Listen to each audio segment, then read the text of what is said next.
बड़ी बड़ी बातें करना सीख ली हैं, आत्मा आत्मा करना भी सीख लिया है। लेकिन आत्मा का ज्ञान हो जाना भाई, ये किसी के बस की बात नहीं है।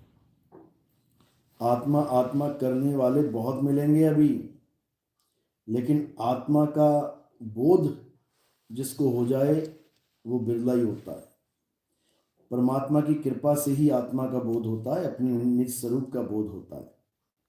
ये जीव अपने सत्य स्वरूप को जान पाता है, क्योंकि जीव का स्वरूप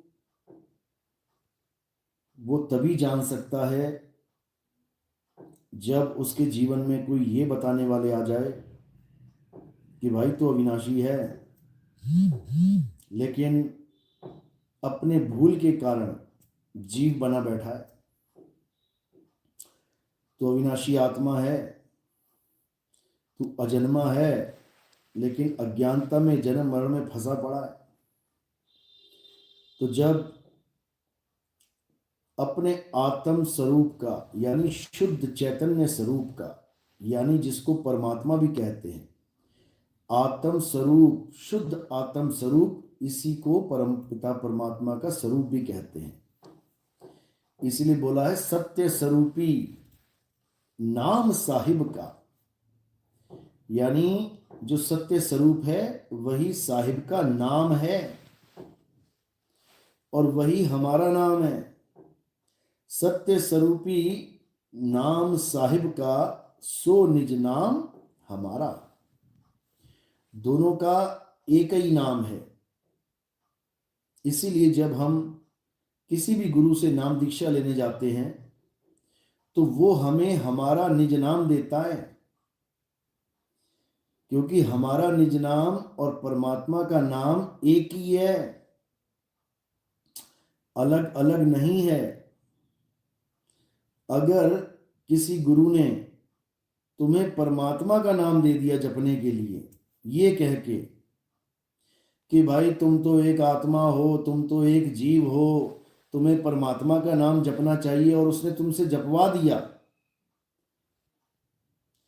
तुम्हारा जन्म मरण का चक्कर कभी नहीं खत्म होगा। समझ लो, लोग परमात्मा का नाम समझ के 52 अक्षर जप रहे हैं। लोग सोच रहे हैं कि हम जो नाम जप रहे हैं वो परमात्मा का नाम है। ये मूर्ख कभी नहीं समझ सकते कि सत्य स्वरूपी नाम साहिब का, यानी सत्य स्वरूप ही साहिब का नाम है। सो निज नाम हमारा, वही मेरा नाम है। यानी जब गुरु तुम्हें कुछ देगा तो वो तुम्हें तुम्हारा निज नाम देगा। अगर उसने परमात्मा का नाम जपवा दिया तो बर्बाद हो जाओगे। निज नाम को जानना है। कबीर साहब समझा रहे हैं, 3 गुणों की भक्ति में भूल पड़ा संसार, और कहें कबीर निज नाम बिन कैसे लागे पार। अगर निज नाम के बिना कोई पार हो सकता तो कबीर साहब ये बात कहते ही नहीं। फिर तो ये कहते कि 3 गुणों की भक्ति में भूल पड़ा संसार, कहें कबीर परमात्मा के नाम बिन कैसे लागे पार। लेकिन साहिब जानते हैं कि परमात्मा का ऐसा कोई नाम है ही नहीं जो तुम्हें पार कर दे। क्यों? क्योंकि परमात्मा के करोड़ों नाम बना दिए इस मूर्ख जीव ने, इस मूर्ख इंसान ने अरबों खरबों नाम बना डाले। हिंदी के नाम, पंजाबी के नाम, उर्दू के नाम, फारसी के नाम, चाइनीज के नाम, जापानीज नाम, पुर्तगीज नाम, स्पेनिश नाम, डच नाम, फलाना नाम, ढिकाना नाम।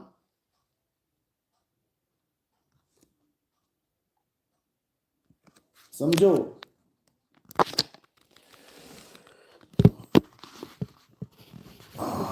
आवाज आ रही है?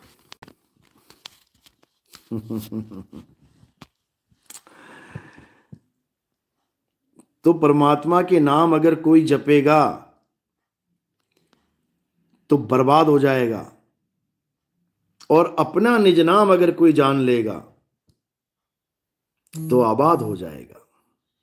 समझ लो, तुम्हें तुम्हारा निज नाम चाहिए, तुम्हारा निज नाम, किसी परमात्मा का नाम नहीं जपना है कि किसी ने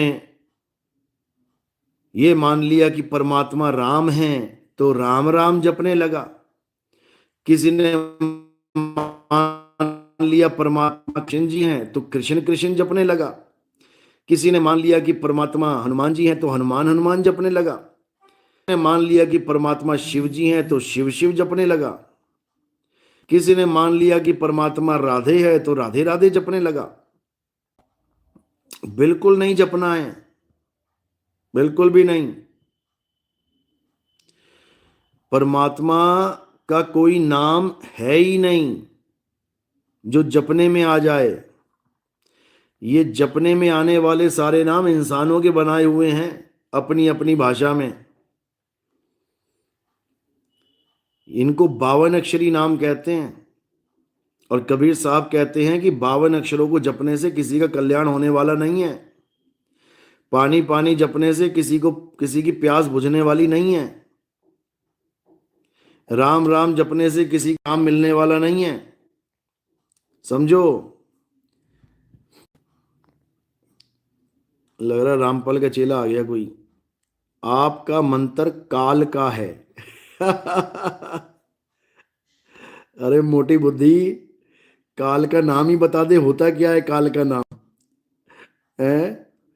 कबीर सागर में लिखा है कि ओम काल का नाम है, तो रामपाल जपवा रहा है कि हम जपवा रहे हैं? खुद काल का नाम जप रहा है और हमें कह रहा है कि आप काल का नाम जपवाते हो। हमारे शेर।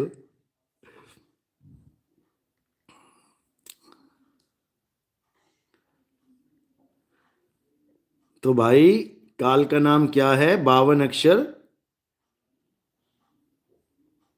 52 अक्षर ही काल का जाल है, काल के नाम है।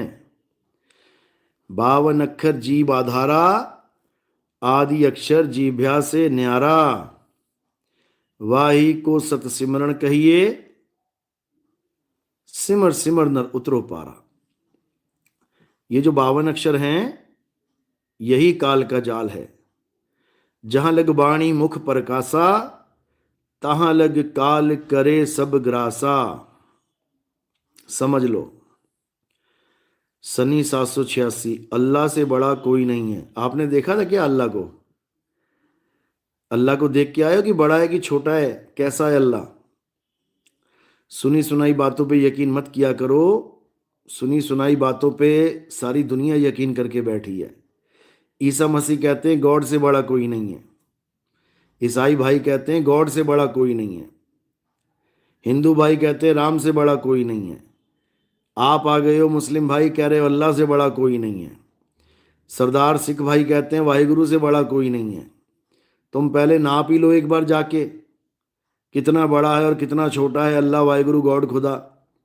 जब नाप लोगे तब आ जाना ये बताने कि वो कितना बड़ा है। बिना देखे मत बोलो कि वो बड़ा है कि छोटा है कि कैसा है। अगर अल्लाह सबसे बड़ा होता तो तुम्हें केवल अल्लाह ही अल्लाह दिखाई दे रहा होता इस दुनिया में, क्योंकि वो छुप ही नहीं सकता फिर किसी चीज के पीछे। फिर तो अल्लाह से बड़ा कोई है ही नहीं है, तो सबसे बड़ी चीज सबसे पहले दिखाई देनी चाहिए। छोटी चीज को ढूंढने में समय लग जाता है। अल्लाह को ढूंढते ढूंढते जमाने बीत गए लोगों के। ये तुम कहो कि अल्लाह से सूक्ष्म कुछ नहीं है, तब तो महानता है। तब तो महानता है उसकी कि इतना सूक्ष्म है कि भाई ढूंढे नहीं मिल रहा किसी को। और कहो अल्लाह से बड़ा कोई नहीं है, तो भैया बड़ा है तो फिर कहां है? तो इसलिए इन बातों का कोई तुक नहीं बनता कि कौन बड़ा है कौन छोटा है। अल्लाह को खोजो, अल्लाह को खोजोगे और जब पाओगे तब तुम समझ पाओगे कि वो बड़ा है कि छोटा है कि लंबा है कि मोटा है या पतला है। ऐसे सुनी सुनाई बातों में मत आओ।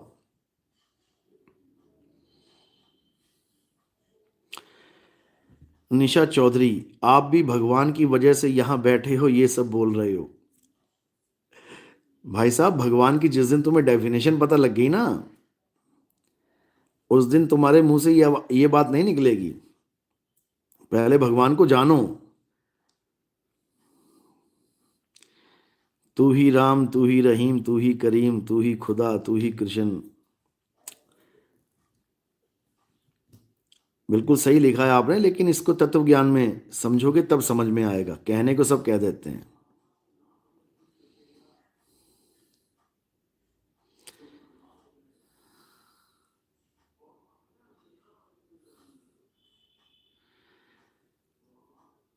शालिनी राज, सबसे पहले जगत गुरु विष्णु भगवान। अभी तुम्हें विष्णु भगवान की उत्पत्ति नहीं पता ना। देवी श्रीमद् देवी भागवत महापुराण पढ़ लेना शालिनी जी, तो आपको समझ में आ जाएगा कि विष्णु जी को किसने पैदा किया। जिसने विष्णु जी को पैदा किया है, ज्ञान भी उसी ने दिया है। तो विष्णु जी से भी पहले ज्ञानी कौन है? जो विष्णु जी को ज्ञान दे रहे हैं, समझे? और जो विष्णु जी को ज्ञान दिया है जिन्होंने, उससे भी बड़ा एक ज्ञानी है। अगर उसके बारे में जानना है तो अनुराग सागर पढ़ो। अनुराग सागर, जब अनुराग सागर पढ़ोगे तब तुम्हें समझ में आ जाएगा कि सबसे बड़ा गुरु कौन है। सबसे बड़ा गुरु हाइट में नहीं, ज्ञान में। ज्ञान में।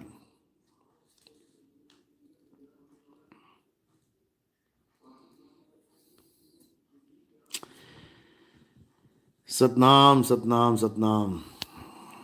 तो इस बार 2026 में बहुत ही सुंदर प्रोग्राम हुए। शुरुआत ही इतनी अच्छी रही गाजियाबाद से। भव्य प्रोग्राम था। बहुत से नए भगत भी आए और पुराने भक्तों ने भी बहुत बढ़िया सहयोग दिया। कोई कमी नहीं रही प्रोग्राम में। और जो मैनेजमेंट के, जो गाजियाबाद मैनेजमेंट की हेड हैं सीमा जी, बहुत ही ईमानदार और बहुत ही ज़्यादा मेहनती लेडी हैं। उन्हीं की मेहनत की वजह से 4 चांद लगे प्रोग्राम में। और परमात्मा की कृपा ऐसी ही होती रही तो गाजियाबाद का झंडा बहुत ऊंचा जाएगा, बहुत ऊपर तक जाएगा। और मैं चाहूँगा कि ये झंडा हर जिले में फहराया जाए। उसके लिए हमने बहुत ही विचार करके एक नया सिस्टम तैयार किया है, क्योंकि ऐसा कोई जिला नहीं है भारत में जहाँ पे हमारे भगत नहीं हैं, जहाँ पर टीम नहीं बन रही है। बहुत ही अच्छी बात है। तो अब क्या करना है, अब हमने हर जिले में एक मैनेजमेंट बनानी है, एक टीम बनानी है।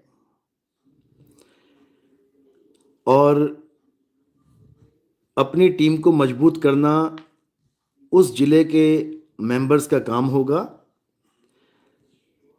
अब एक जिले का बंदा दूसरे जिले में इंटरफेयर नहीं करेगा। हर इंसान जो भी सत्संग से जुड़ रहा है वो प्रचार प्रसार भी अपने ही जिले में करेगा।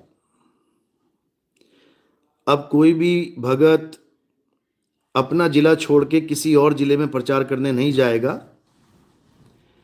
जिस जिले में आप हो वहाँ की आबादी चेक करो, गूगल पे मिल जाएगी आपको, नेट पे सर्च कर लो।